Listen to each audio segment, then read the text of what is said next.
Pag-uusapan natin ang 2016 inaugural. Inaugurasyon ni Duterte, simple pero elegante. Ito inaasahan natin bukas. Ayon kay Ambassador Marciano Paynor, ang head ng Palace Inaugural Committee, layunin nitong maplansya ang timing ng pagkilos ng lahat ng mga dadalo bukas. Ayon kay Paynor, 3 ang opsyon na ibinigay nila kay Duterte pero pinili niya ang simple pero makabuluhan na inaugurasyon sa Rizal Hall sa Malacanang Palace para nga naman hindi makaapekto sa trapiko bukas.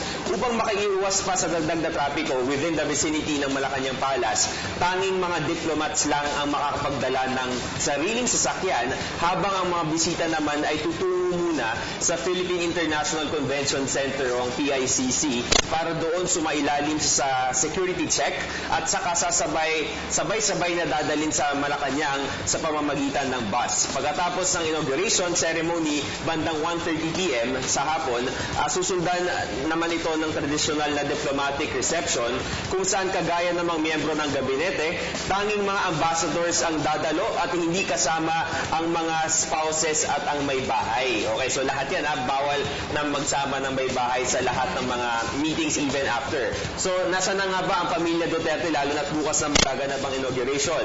Ang ex-wife ni President-elect Duterte na si Ginang Elizabeth Zimmerman at ang panganay na si Davao City Vice Mayor Paulo Duterte.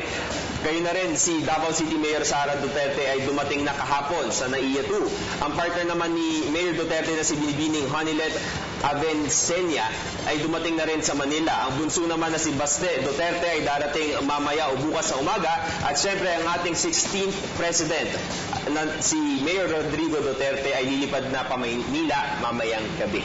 Kaya po lahat ng mga boss natin, lahat ng mga kababayan natin, maging nasa ibang bansa, iniimbitahan po namin kayong manood na itong historic na inauguration ni incoming President Rodrigo Duterte.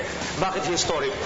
Siya ang kauna-unahang magiging Pangulo na ikinukonsidera sa buong Asia na yung kanyang inauguration ay ilalabas sa pinakamalaking social networking site sa buong mundo. Ito nga isa pamamagitan ng Facebook kung saan ilang opisyalis na rin ng Facebook ang kanilang kinausap para magkaroon to ng live streaming. Dito po mapapanood natin yung kasimplihan ng ating susunod na Pangulo. Dito sumasalamin yung magiging liderato niya sa susunod na 6 na taon kung saan na magiging handa adobo, durian sweets, paruya at buko juice. Ang ina-expect na guest ay nasa 627 lamang.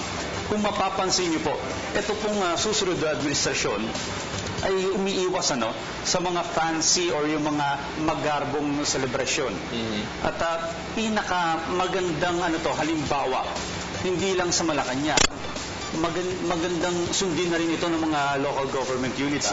Yung mga government agencies na mga bumabiyahe, na mga magastos masyado, ito siguro yung pinakamabuting halimbawa, kaya dapat tutukan to ng mga Pilipino. Oo, at syempre dapat tumutok rin kayo sa PTV4 bukas dahil meron tayong coverage ng historical event na ito. Nabanggit natin yung pagiging simple, no?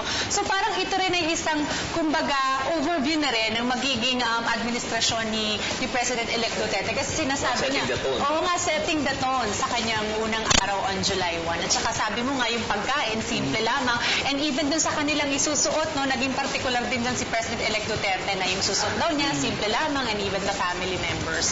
So, alam niyo, tuwing sona ng Pangulo, mapapansin natin talagang mga magagarbo, yung mga fashion show. Sana, bukod dito sa may inauguration, magtuloy-tuloy na to sa lahat ng mga selebrasyon.